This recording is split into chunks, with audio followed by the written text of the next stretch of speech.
Amid the chaos of a crowded supermarket, an elderly man with a generous heart was moved when he saw a desperate mother with two small, hungry, and crying children.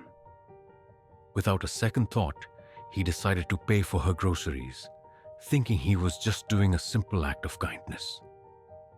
However, 5 days later, an unexpected phone call caught him off guard. The words on the other end of the line left him completely shaken, revealing a truth he never could have imagined. Giovanni was at the supermarket, his slow footsteps echoing through the brightly lit aisles. He always shopped at this time early in the morning to avoid the busy crowds. But that day, something different caught his eye near the fruit section. A young mother, Francesca, was trying to calm her two small children while balancing a basket full of groceries. The boys, with tears running down their faces, were crying non-stop, clearly tired and hungry.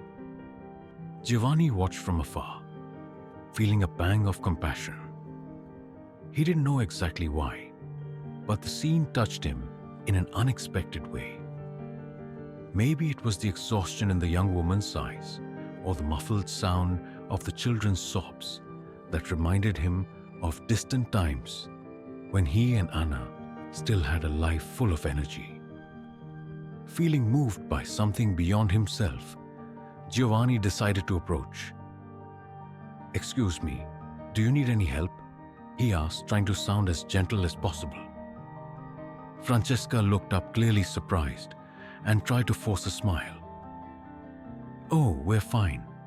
Just a little tired," she replied, adjusting her hair and trying to keep her composure.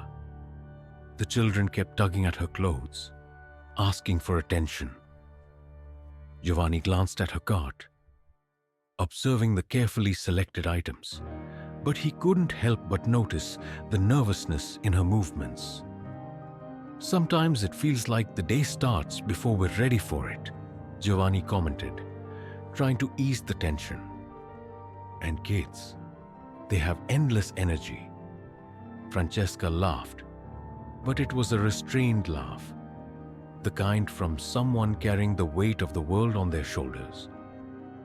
She pulled her cart and headed to the checkout, with Giovanni following discreetly, keeping some distance but not losing sight of what was happening. When she reached the checkout, she began unloading the items from her basket. The children, now a little calmer, clung to her, watching intently. The cashier started scanning the items, and the total began to rise. Francesca fidgeted with her wallet anxiously. When the last item was scanned, the final amount flashed on the screen.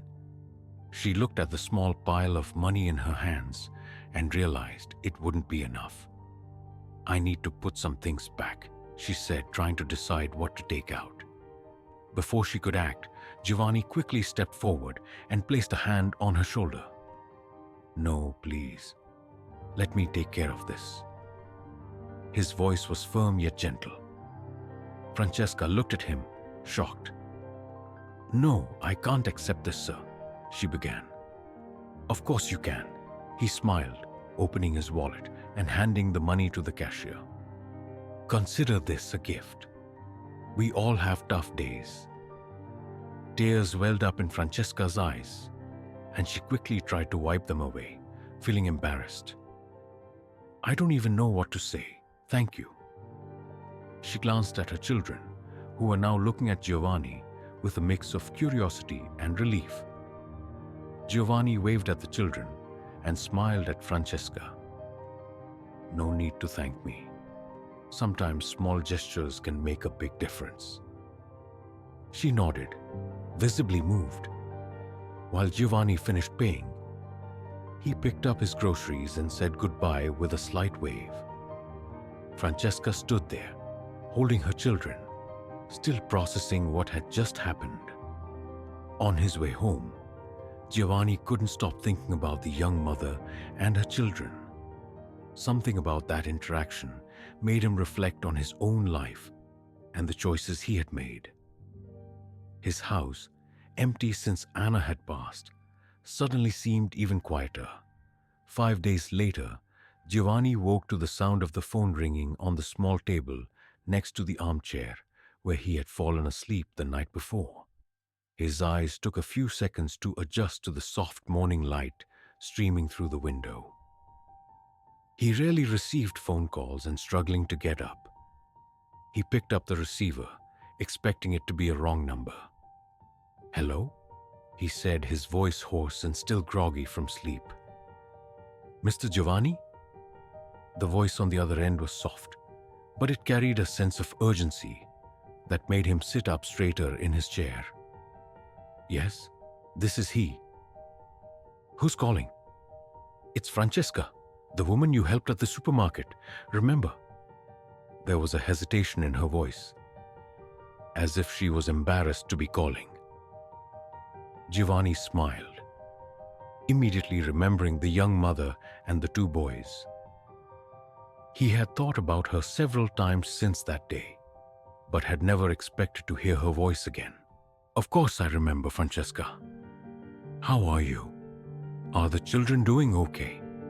he asked, trying to sound calm.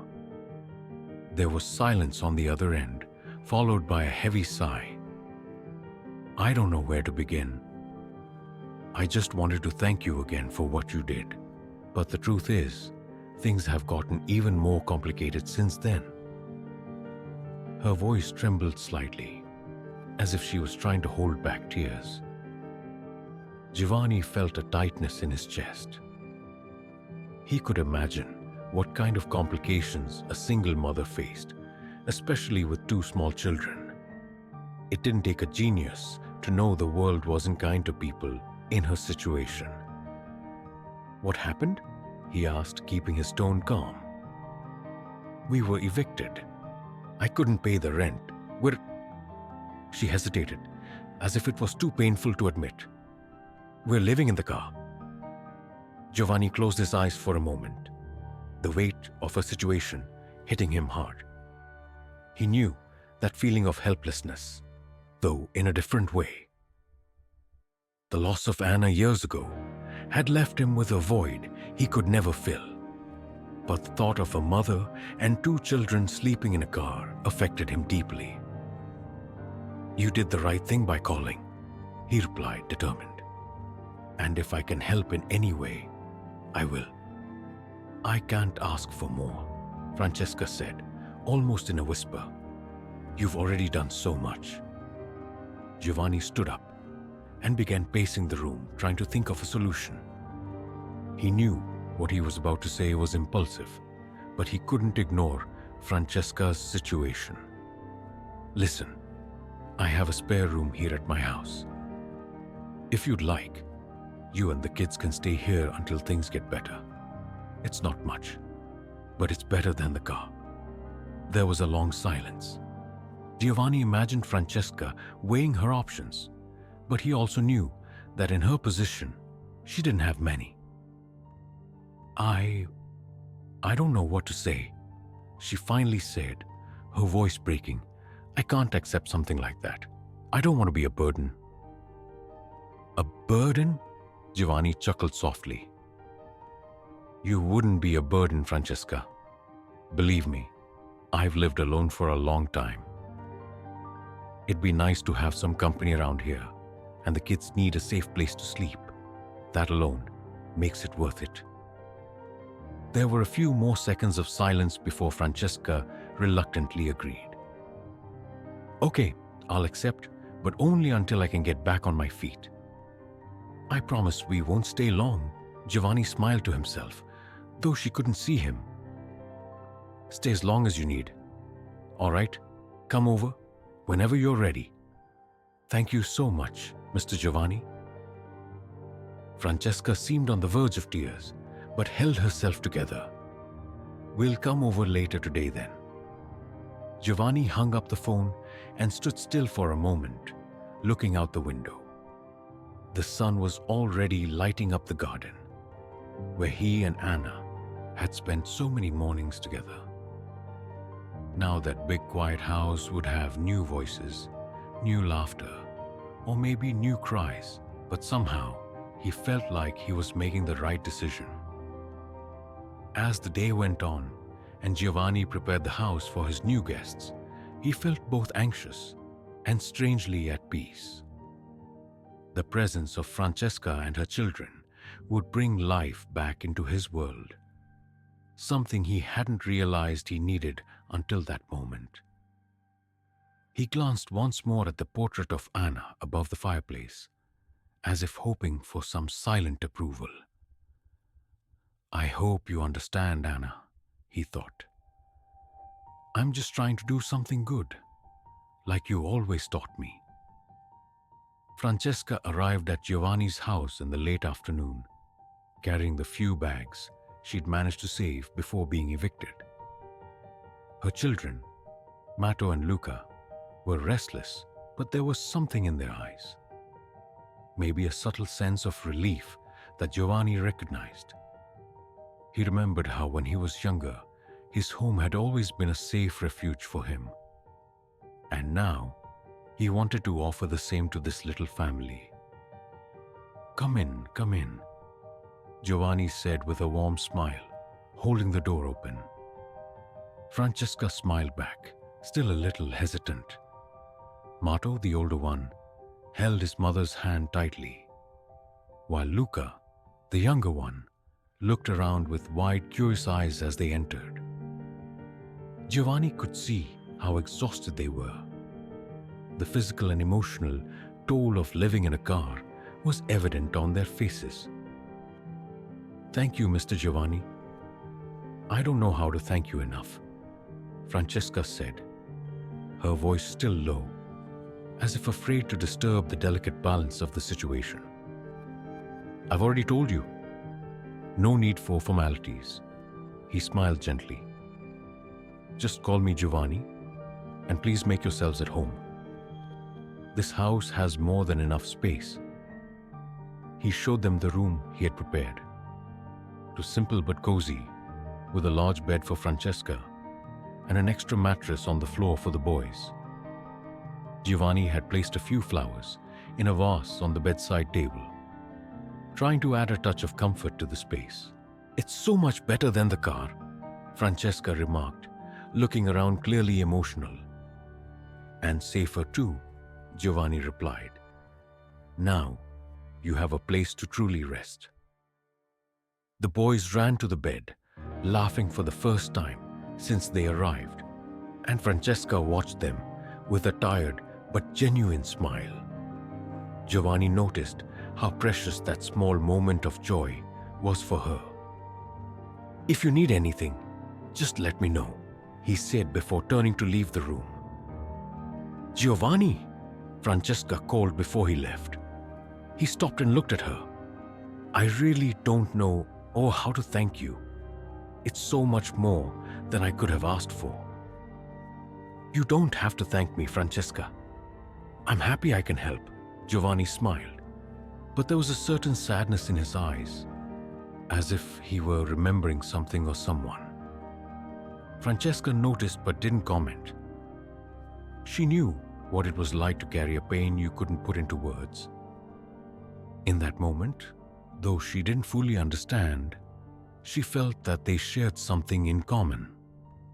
That night, after the boys had fallen asleep, Francesca stepped out of the room and found Giovanni sitting in the garden, gazing at the starry sky. She hesitated for a moment but then approached him. "Is everything all right?" he asked without taking his eyes off the stars. "Yes, I just thought I'd keep you company, if you don't mind," she replied, sitting in the chair next to him. Giovanni smiled, appreciating the gesture. The garden, which he and Anna had tended for so many years, was at its most beautiful during this time of year. The flowers were in full bloom, and the scent of damp earth filled the air. "It's beautiful," Francesca said. "Do you take care of all of this by yourself?" "Yes, ever since Anna passed," Giovanni said, without bitterness, just with a quiet melancholy. "She loved this garden. We'd spent hours out here." Now I take care of it for both of us. Francesca looked at him, feeling the weight of the loneliness he carried. She knew how hard it was to lose someone you love. And despite her own troubles, she felt a wave of compassion for Giovanni. "It must be hard," she whispered. "I'm sorry." Giovanni shook his head gently. "Life is like that. It takes things from us, but it also gives us others." He looked at Francesca. "Like you and your boys. Maybe I needed company more than I realized." Francesca smiled, but her expression soon turned serious. "Giovanni, I need to tell you the truth about why we're in this situation. It's not just the eviction." She paused, gathering her courage. "I'm running from my ex-husband Marco. He's a dangerous man, controlling. When I tried to leave the relationship, he made my life a living hell. That's why we lost the house. He made sure I had nowhere to go." Giovanni remained silent, absorbing her revelation. He had known there was more to Francesca's story, but he hadn't expected it to be something so dark. "I'm so sorry," she said, ashamed. "I don't want to put you in danger if he finds out we're here." Hey, Giovanni interrupted her gently, placing a hand on her shoulder. "You and the boys are safe here. I'll protect you. Marco won't find you. I promise." Francesca looked at him, surprised by the firmness in his voice. It was the first time in a long time that she felt truly protected. "Thank you," she said sincerely, her eyes filling with tears. Giovanni nodded, and in that moment, he knew his life was about to change completely. In the days that followed, Giovanni's house came alive with the presence of Francesca and her children. The sound of children's laughter filled the once silent space, and Giovanni found himself smiling whenever he heard the boys playing in the yard. He hadn't realized how much he missed that kind of liveliness until now. Francesca did her best to repay Giovanni's hospitality, helping in the kitchen, cleaning the house, and most importantly, tending to the garden that Giovanni and Anna had loved so much. She showed a special care for the plants, something Giovanni quickly noticed. "You've got a knack for this," he remarked one morning, watching her as she planted new flowers in one of the beds. Francesca smiled, wiping the sweat from her forehead. "My mother always said that plants can feel the love you put into them. I guess that's the one thing she taught me that really stayed with me." Giovanni stayed silent for a moment, observing her dedication. There was something profound in Francesca's movements, as if caring for the garden was her way of quieting the pains of the past. "You tend to this garden like it's your own," he said softly. She looked at him surprised, but then smiled, a mix of gratitude and sadness on her face. "Maybe because, in a way, it feels like it is." She paused, looking at the newly planted flowers.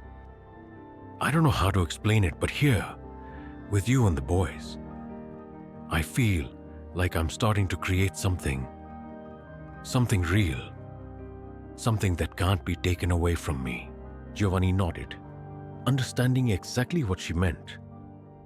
He felt the same. The loneliness that had accompanied him since Anna's death was slowly fading, replaced by a sense of purpose he thought he'd never feel again. But as the routine in Giovanni's house began to stabilize, he couldn't ignore the shadow that loomed over them. Marco, Francesca's ex-husband, with his threatening presence, was still a ghost in her life, and Giovanni knew that sooner or later they would have to confront it. One evening, while Giovanni was sitting in the living room reading, Francesca joined him. The boys had already gone to bed, and the house was quiet, save for the soft sound of the wind outside. "Giovanni, I've been thinking," Francesca began, sitting on the sofa across from him. About what? He closed his book and looked at her attentively. About Marco. I don't think we can stay here forever. I mean, he has resources. He could eventually find us, Jack. She said, nervous. Giovanni sighed. He knew Francesca was right, but he also knew that she and the boys had nowhere else to go. The thought of Marco finding them there filled him with a sense of urgency. We'll find a solution, Francesca. I promised I'd protect you. And that's what I'm going to do, Giovanni said, determined. Maybe I can talk to a lawyer, see if there's anything we can do to legally keep him away from you. Francesca looked at him, surprised by the firmness of his words. You'd really do that for us? She asked, her eyes welling up with tears. Of course. I've never been good at standing by when I know I can do something, he said, smiling slightly. Francesca lowered her head, fighting back tears. She was used to handling everything on her own, and the idea that someone was willing to help her so selflessly was almost overwhelming. I don't know how to thank you, Giovanni. You came into our lives when I had no hope left, she said, her voice thick with emotion. Giovanni smiled at her. Sometimes life surprises us in ways we don't expect. I've been alone for so long, and now suddenly, you've brought life back into this house. I think I'm the one who should be thanking you. Francesca smiled back, but Giovanni could see that she was still worried. He knew words were comforting, but they needed more than that. They needed action. The next day, Giovanni went into town to meet with a lawyer who might be able to help with Francesca's case. Meanwhile, she stayed home, taking care of the children in the garden. Giovanni knew that Francesca was constantly on edge, always expecting the worst, and he couldn't blame her. Marco was a real threat, and Giovanni had to make sure he couldn't get to them.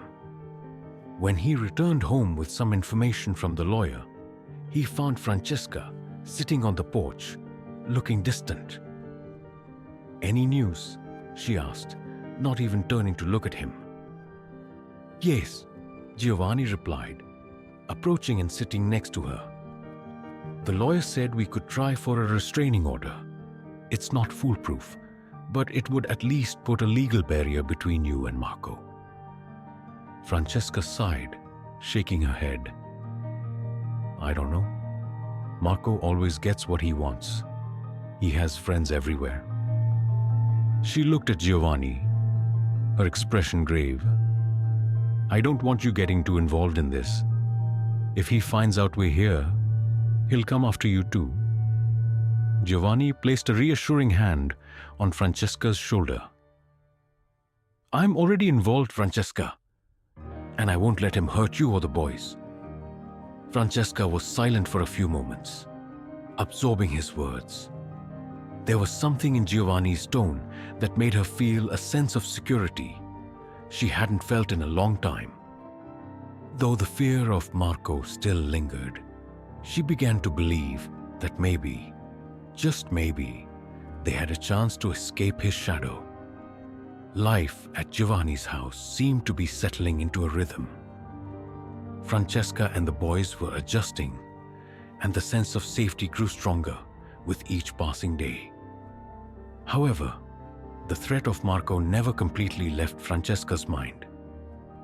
Giovanni, for his part, was determined to keep them safe, but knew things were far from resolved. One night, after the boys had gone to bed, Giovanni was in the kitchen making tea when he heard a soft knock at the door. He glanced out the window, but saw nothing. Another knock, this time louder. Giovanni's heart raced as he walked to the door on quiet steps. When he opened it, he was met with the last person he expected. Marco, the man tall with a penetrating, menacing gaze, stood with the posture of someone who was in control. A cold chill ran down Giovanni's spine. "Can I help you?" Giovanni asked, trying to keep his voice steady, but already knowing who he was. "I believe you can," Marco said with a cynical smile. "I'm looking for my wife, Francesca, and my children. I know they're here." Giovanni felt the weight of those words. Francesca had been right. Marco had found them. "I think you're mistaken," Giovanni replied, holding his gaze. "There's no one here who's running from anyone." Marco stepped forward, his face hardening. "Let's cut the games, old man. I know she's here. And if you think you can stop me from taking my family back, you're dead wrong." His voice was cold and sharp, making it clear he wasn't bluffing. Giovanni knew he couldn't let Marco intimidate him. Taking a deep breath, he straightened up. "Francesca isn't going anywhere with you, Marco. You've hurt her enough. She and the boys are safe here, and I won't allow you to destroy that." Marco smiled, but it was a humorless grin. "I thought you'd say that," he murmured, pulling an envelope from his jacket and handing it to Giovanni. "Consider this your formal notice. I have more resources than you can imagine. This isn't going to end well for you." Giovanni took the envelope, feeling the weight of Marco's threat in every word. He opened it with trembling hands, finding a court summons.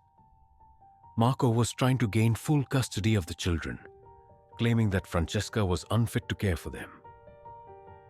"I'll handle this in court," Giovanni said, with more confidence than he felt. "Francesca has her rights, and I'm sure a judge will see who you really are." Marco laughed. "You're brave, I'll give you that.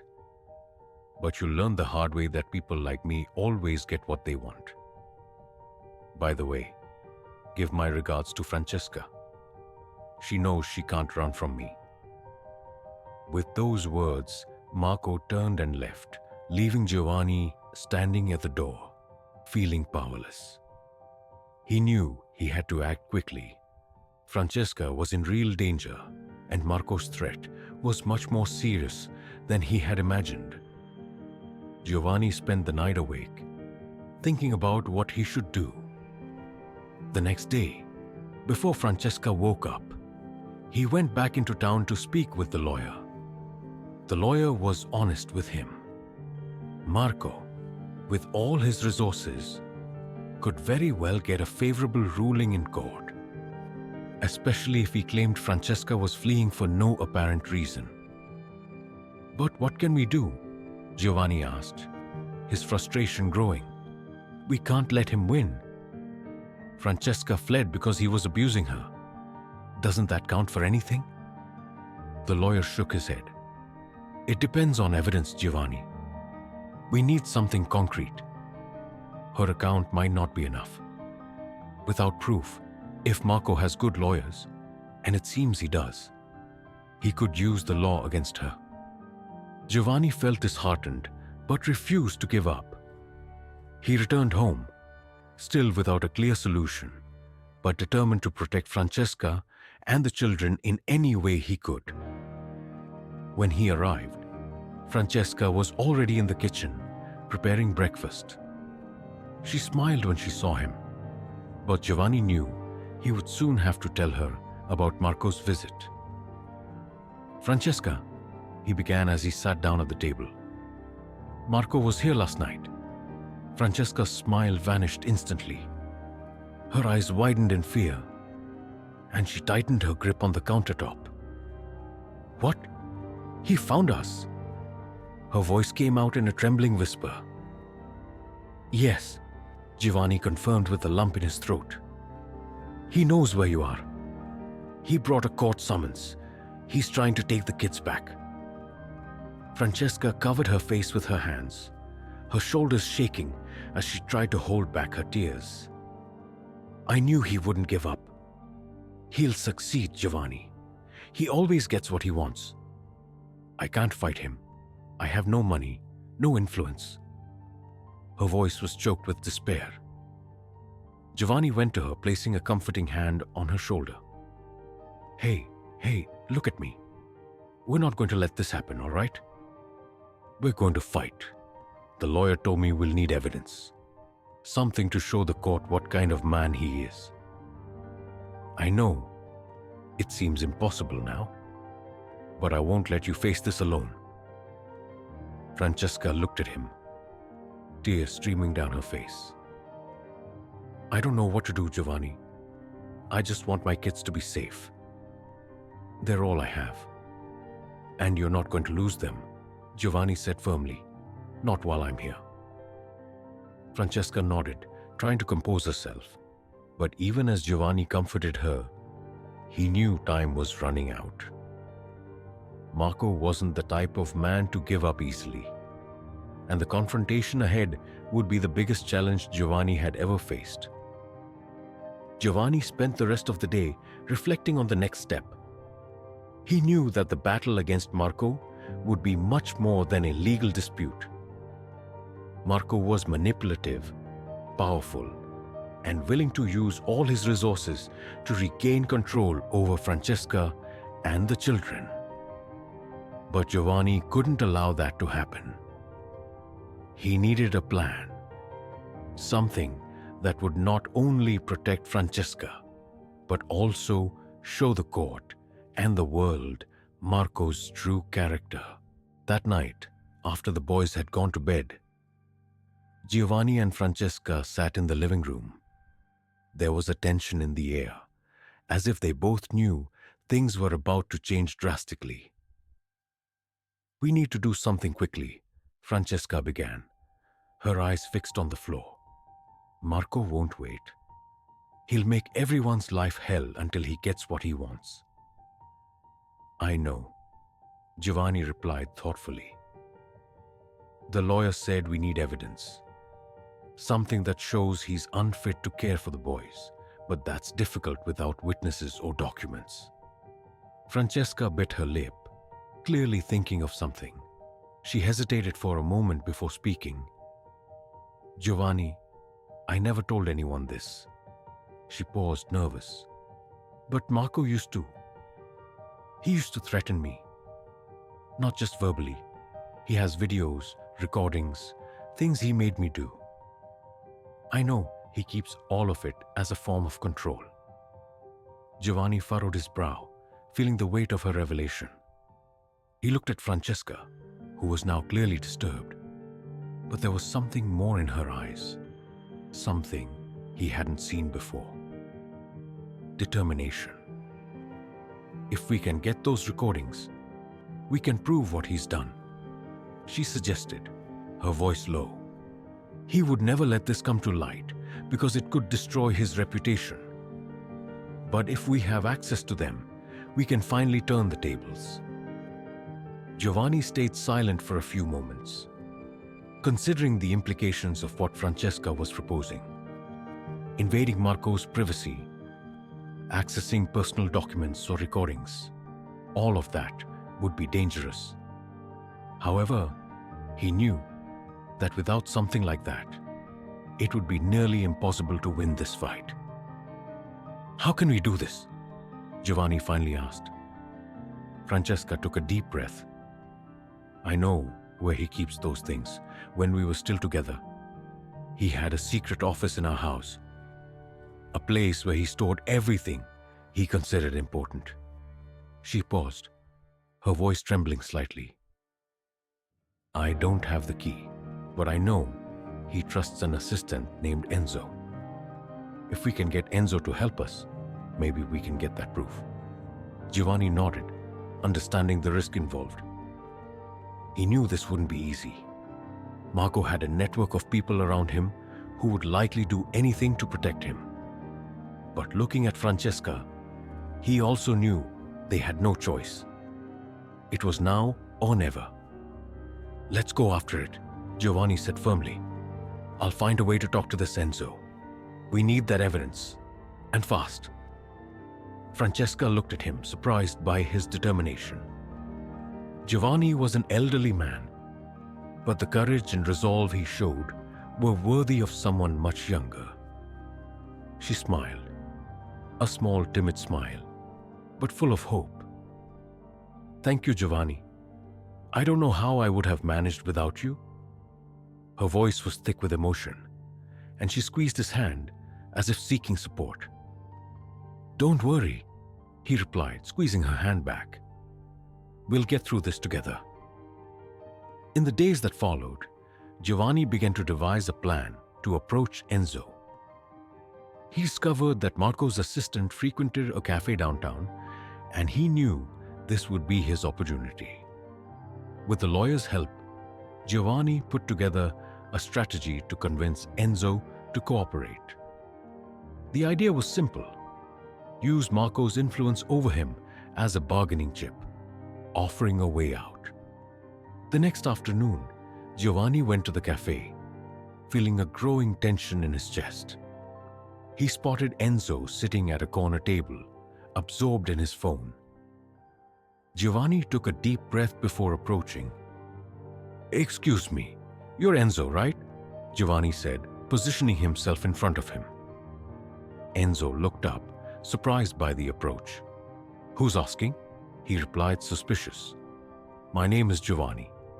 I don't know if you know me, but I'm a friend of Francesca. We need to talk." Enzo's eyes widened at the mention of Francesca, and he glanced around as if afraid of being seen talking to Giovanni. He hesitated for a moment but seemed to realize this was serious. "What do you want?" Enzo asked, his voice low and cautious. Giovanni sat down at the table, leaning slightly forward. "We know that Marco has evidence of the threats he made against Francesca. Recordings, videos, documents. We need that evidence to protect Francesca and her children." Giovanni paused, observing Enzo's reaction. "We know you have access to that material." Enzo looked at Giovanni, visibly nervous. He knew what Giovanni was talking about, but he also understood how dangerous Marco was. His loyalty to his boss kept him trapped, but the fear of the situation was clear in his eyes. "I can't do that," Enzo whispered, trying to avoid Giovanni's gaze. "If Marco finds out, I'll be finished." "Enzo, listen," Giovanni said, his voice calm but firm. "If you continue to help Marco, you're perpetuating the abuse. Francesca is running for her life and her children's. You have the chance to do the right thing, and more. If you don't do anything, Marco won't hesitate to take you down with him when it's convenient." Enzo bit his lip, struggling internally. Giovanni could see the conflict in his eyes. "I'll think about it," Enzo finally said, "but I can't promise anything." Giovanni nodded, knowing that was the best he could get at that moment. "We don't have much time, Enzo. Think fast." Giovanni stood up, leaving Enzo in his dark thoughts, and exited the cafe. On his way home, he felt a mix of anxiety and hope. The fate of Francesca and the children was now in Enzo's hands. In the days that followed the conversation with Enzo, Giovanni felt increasingly apprehensive. He knew he was stirring a hornet's nest by trying to confront Marco, and he feared that time was against them. Each morning, he anxiously awaited a response from Enzo, but the call he was hoping for never came. Francesca also sensed the growing tension. Though she tried not to show it, she spent more time with the boys, trying to provide them with some sense of normalcy. Even so, the fear of being discovered by Marco was always present in her eyes. One night, after the children had gone to bed, Giovanni was in the living room reading a book when the phone rang. He jumped, feeling his heart race. It was late, and few people would call at this hour. With a strange premonition, he answered. "Giovanni speaking." "It's Enzo," said the voice on the other end in a whisper. "We need to meet." Giovanni felt a momentary relief but soon realized that Enzo's tone was filled with urgency. "Where and when?" Giovanni asked. "Tomorrow at the same cafe as before. Come alone, please. I don't want to draw attention," Enzo replied quickly before hanging up.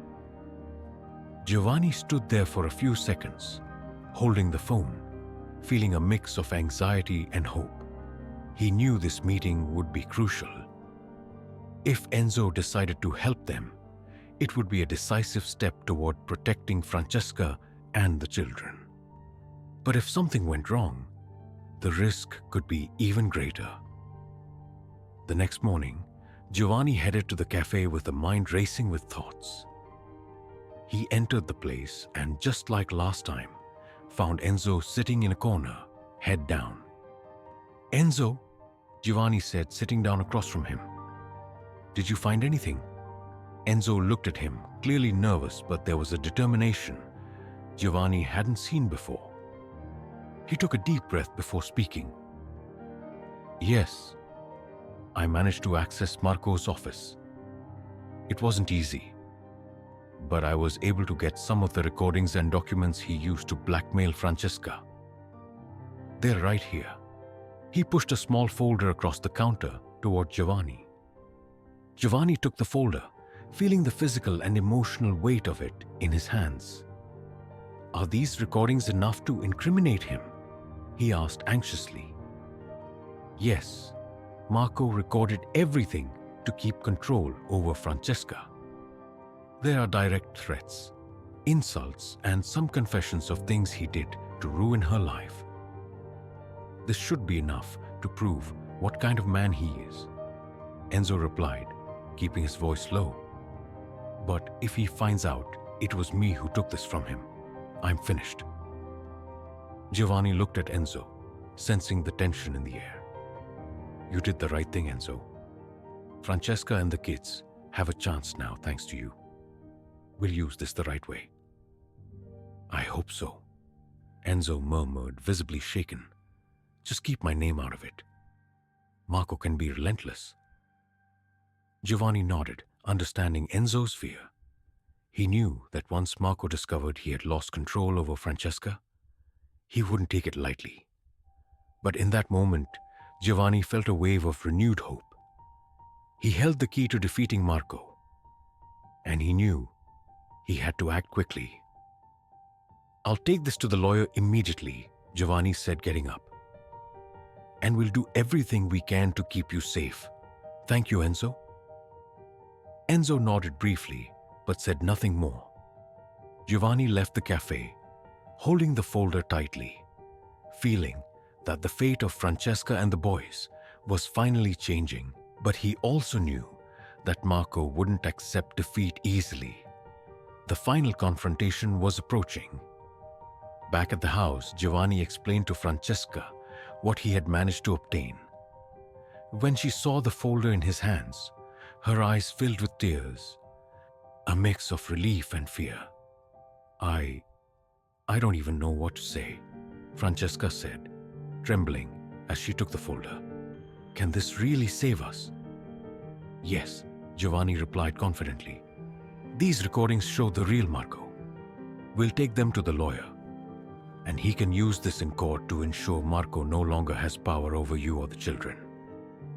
Francesca took a deep breath, holding the folder against her chest. "You have no idea how much this means to me, Giovanni.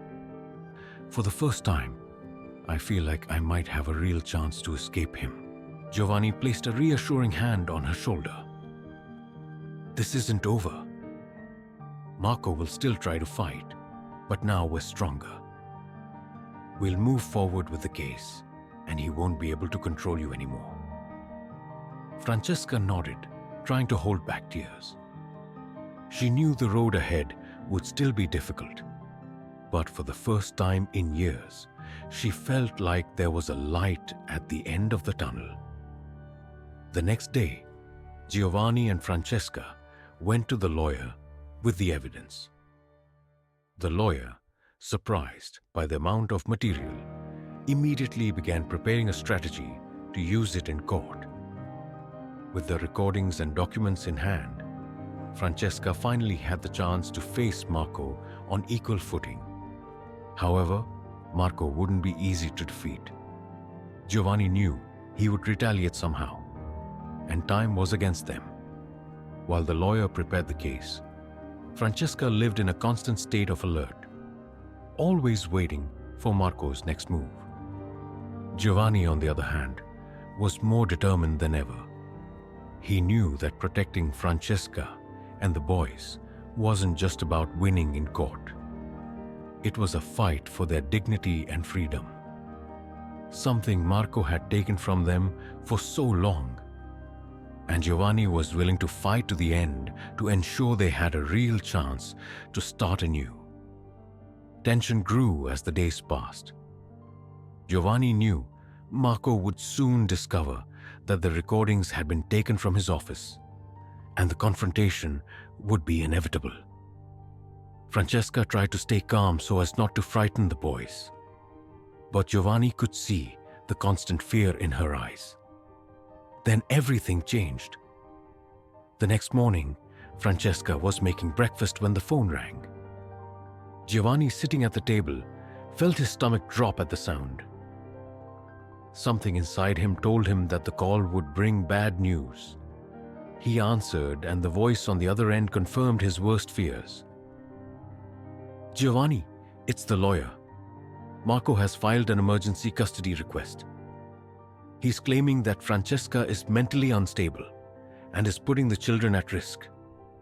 The court has scheduled a hearing for next week." Giovanni took a deep breath, trying to contain his anger. Marco had moved his pieces. Now the battle was unfolding in the legal arena, where his influence and money could make a huge difference. "Are we prepared?" Giovanni asked, gripping the phone tightly. "We have the recordings and documents as our main defense, but Marco is bringing in top-notch lawyers. It's going to be a tough fight. Prepare for the worst," the lawyer replied in a grave tone. Giovanni thanked him and hung up.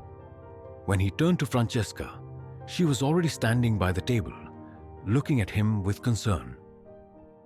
"What happened?" she asked, trying to stay calm. "Marco is trying to get full custody of the children. We have a week until the hearing," Giovanni said bluntly. Francesca covered her mouth with her hands, her eyes wide with fear. "He's going to take my kids. I know he will. He has money. He has influence. What do I have?" Her voice trembled, almost a whisper. Giovanni stood up, placing a firm hand on her shoulder. "Francesca, we're not going to let that happen. We have the evidence. We have the truth on our side. And now we need to be strong for you and the kids. Marco won't win, not this time." Francesca nodded, still trying to process what was happening. She knew Marco was capable of anything to regain control, and the fear of losing them was almost paralyzing. But looking at Giovanni, she felt a spark of hope. He had done so much for her and the boys. Maybe there was a chance. In the following days, Giovanni's house was in a constant state of alert. Francesca lived in anxiety, waiting for Marco's next move. And he didn't disappoint. On Thursday morning, just 2 days before the hearing, Giovanni was in the garden when a black car pulled up in front of his house. The door opened, and Marco stepped out with an arrogant smile on his face. Giovanni slowly approached the entrance, his mind already preparing for the confrontation. Marco looked around as if he were on familiar ground. "Giovanni," he said in an almost friendly tone. "Good to see you. I came to collect what's mine." Giovanni felt a wave of anger surge through him. "Francesca and the children are not your property, Marco," he replied, keeping his voice steady. "They're safe here, and you're not taking them." Marco stepped closer, the smile fading from his face. "I'm not here to play. I know what you and that traitor did. I know you took my recordings, but it doesn't matter. Next week in court, I'll make sure she never sees those boys again, and you... well, You made a terrible choice getting involved. Giovanni glared at him, the tension in the air intensifying. He knew Marco was partly bluffing, trying to destabilize them before the hearing. You don't have control anymore, Marco. The evidence we have shows who you really are. Francesca isn't alone this time, Giovanni said, surprising even himself with his confidence. Marco laughed. But it was a humorless laugh, a laugh of disdain. I always have control, Giovanni. And in court, where it all comes down to who can pay more, you'll see what I mean. He stepped closer, getting face to face with Giovanni. Don't underestimate what I'm capable of. Before Giovanni could respond, Francesca appeared at the door. Her eyes widened at the sight of Marco, and she instinctively took a step back. Marco saw her and smiled. Ah, Francesca, hiding here with this old man. You know this won't last, right? On Monday, you're going back home, and the boys are coming with me. You've lost. Francesca stood still for a moment, but something inside her ignited. Giovanni noticed the spark in her eyes as if something had finally changed.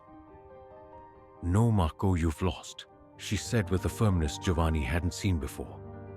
For the first time, you no longer have control over me, and you'll see that in court. Marco looked at her, surprised by her reaction, but soon his face hardened.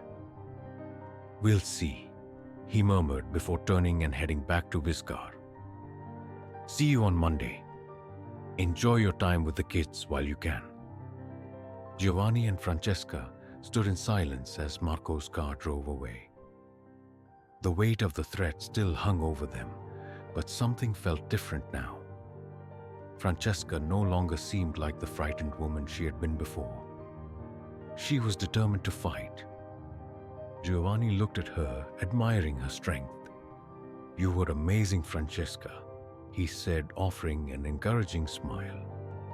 Francesca took a deep breath, trying to control the adrenaline coursing through her body. I won't let him intimidate me anymore. I won't let Marco take my children. Giovanni. I'm ready to fight now, she declared with determination. On the morning of the hearing, the atmosphere was charged with tension. Giovanni felt the weight of responsibility as he donned his suit. Francesca, calmer than in previous days, was getting ready alongside the boys.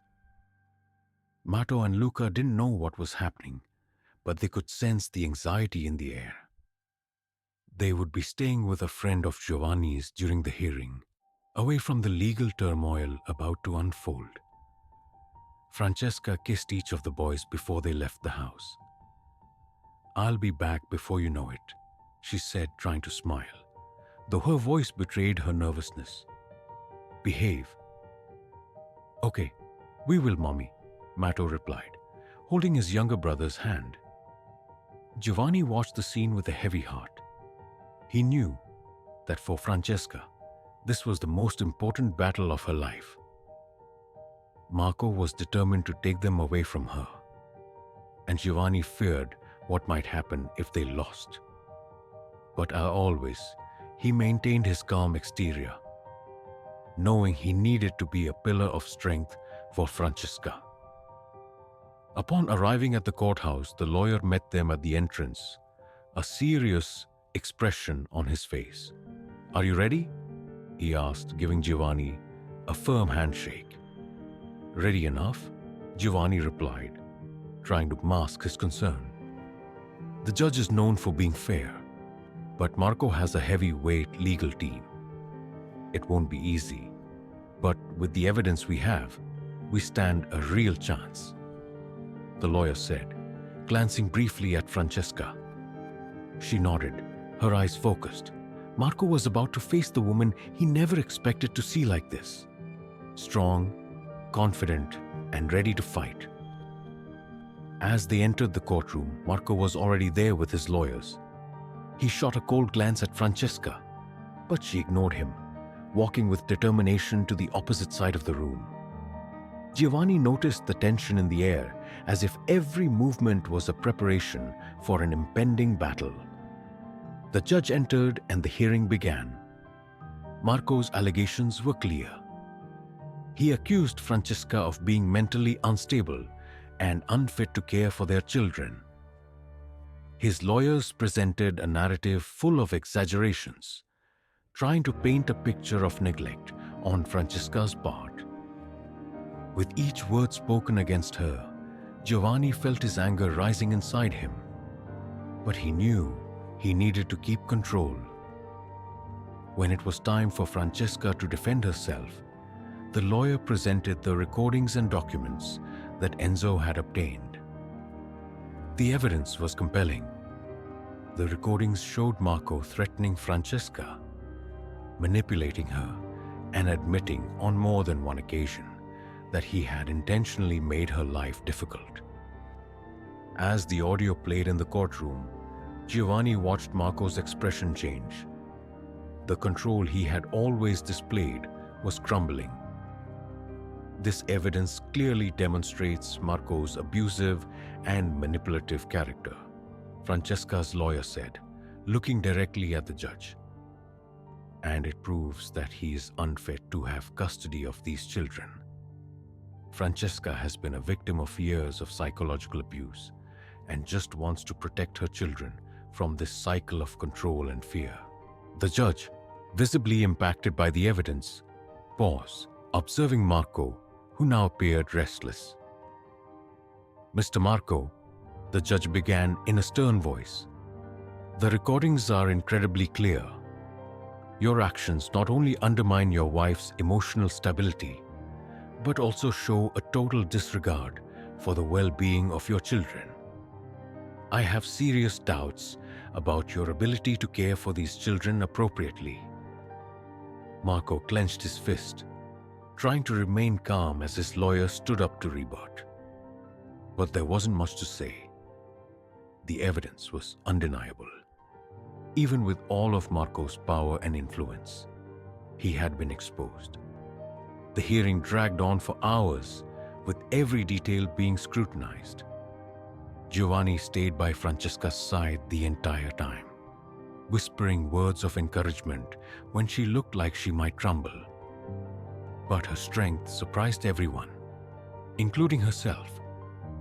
For the first time, Francesca felt that she wasn't fighting alone. She had Giovanni, the lawyer, and more importantly, the truth on her side. Finally, the judge called for a recess to deliberate. The silence in the room was suffocating as everyone waited. Francesca felt her hands trembling, but Giovanni held them firmly. "It's going to be okay," he said, looking into her eyes. "We've done what we could. Now we just have to trust." She nodded, trying to calm herself. She knew Giovanni was right, but the fear of losing her children was still overwhelming. She closed her eyes, took a deep breath, and waited. When the judge returned, the room fell silent once more. He looked from one side of the room to the other before beginning to speak. "After reviewing the evidence and hearing the testimonies, it is clear to me that Mr. Marco is not fit to have sole custody of his children." The judge began, causing a sigh of relief to pass through the room. Miss Francesca has demonstrated, even amidst extremely challenging circumstances, that she has the ability and desire to protect and care for her children. Therefore, I am granting her full custody with restraining order against Mr. Marco to prevent him from approaching or interfering in the lives of his ex-wife and children. Francesca covered her mouth with her hands, tears streaming freely down her face. Giovanni felt a deep sense of relief, as if the weight he had been carrying for weeks had finally been lifted from his shoulders. Marco, furious, stood up abruptly. "This isn't over," he shouted, his voice echoing in the room. "I will appeal. You think you've won, but this is just the beginning." The judge looked at him with disdain. "Mr. Marco, I advise you to be careful with your words. If you continue this behavior, I may very well order a deeper investigation into your actions." Marco clenched his fists, but he knew he had lost. At that moment, Giovanni and Francesca stood up together, ignoring Marco's threats as they left the courtroom. Outside, Francesca paused for a moment, breathing in the fresh air as if she were free for the first time in years. She looked at Giovanni, her eyes still filled with tears. I don't even know how to thank you. You saved us," she said, her voice breaking with emotion. Giovanni smiled softly. "I didn't do this alone, Francesca. You were stronger than any of us could have imagined. Now you are free." Francesca hugged Giovanni, and for the first time in a long while, she felt she could begin to live without fear. Days after the hearing, life in Giovanni's house began to find a new rhythm. The court's decision brought a peace that Francesca hadn't felt in ages. Marco, with his anger and influence, had been forced to step back, and Francesca could finally begin to rebuild her life without the weight of his control. The boys, Matteo and Luca, played in the garden, running among the flowers that Giovanni and Francesca had planted together. The sound of their laughter filled the air, and for a brief moment, it seemed the world was harmonious again. Francesca watched them from the porch, her heart finally lighter. "They're happier than ever," Giovanni said, coming out of the house with 2 cups of coffee in hand. He handed one to Francesca and sat down beside her on the porch. "Yes, they seem to be," she replied, smiling as she watched her children. "I never thought I'd reach this point. For so long, I felt trapped with no way out." Giovanni took a sip of coffee, reflecting on everything they had been through together. From the moment he saw Francesca at the supermarket, desperate with her children, until now, so much had changed. He had changed too. The loneliness he felt since Anna's passing had been replaced by a new mission, a new purpose. "You were incredibly brave, Francesca." Giovanni looked at her with a genuine smile. "No matter what Marco did, you stood firm. You protected your children. And for that, you have everything you need to move forward." Francesca looked at Giovanni, her heart full of gratitude. He not only provided a safe place for her and the boys, but had also become a father figure she never expected to find. Giovanni's strength and compassion were the foundation that kept her standing in the darkest moments. "I don't know how to express how grateful I am for everything you've done for us," Francesca said, her voice thick with emotion. "You didn't have to do any of this, but you saved us." "I don't know how to thank you," Giovanni smiled, shaking his head. "Sometimes life puts us in situations that allow us to help others. It's been a gift to have you here. You've brought light back to this house." Francesca smiled, moved, and for a moment, they both sat in silence, watching the boys run among the flowers. It was a scene of tranquility, a total contrast to the previous months filled with fear and uncertainty. Now, there was a sense of peace, a feeling that the worst was behind them. In the days that followed, Francesca began to truly rebuild her life. With Giovanni's help, she found a job at a small flower shop in town. A job that perfectly matched her love for plants. She and the boys continued to live in Giovanni's house, which had become more than just a temporary shelter. It had turned into a real home. The boys also thrived in this environment. Mato, the oldest, began to excel in school, and Luca, who had been more timid, started making friends and feeling more secure. the marks of the trauma left by Marco slowly began to fade. One afternoon, while Giovanni and Francesca were working in the garden, Luca approached, holding something in his hands. "Look, Grandpa," Luca said, showing a small flower he had picked. "I planted this here." Giovanni looked at the boy, his heart warmed by the title of Grandpa that Luca had naturally started using. He smiled, carefully taking the flower. "You did a wonderful job, Luca. This flower is as beautiful as the ones your mom takes care of." Luca beamed with pride before running off to play again with his brother. Francesca watched the scene, feeling a deep peace in her heart. Giovanni had become part of her family, someone she never expected to find. But now, she couldn't imagine life without him. "He adores you, you know," Francesca said, laughing softly. "I think I've never seen Luca so attached to anyone like this." Giovanni smiled, watching the boy run around the garden.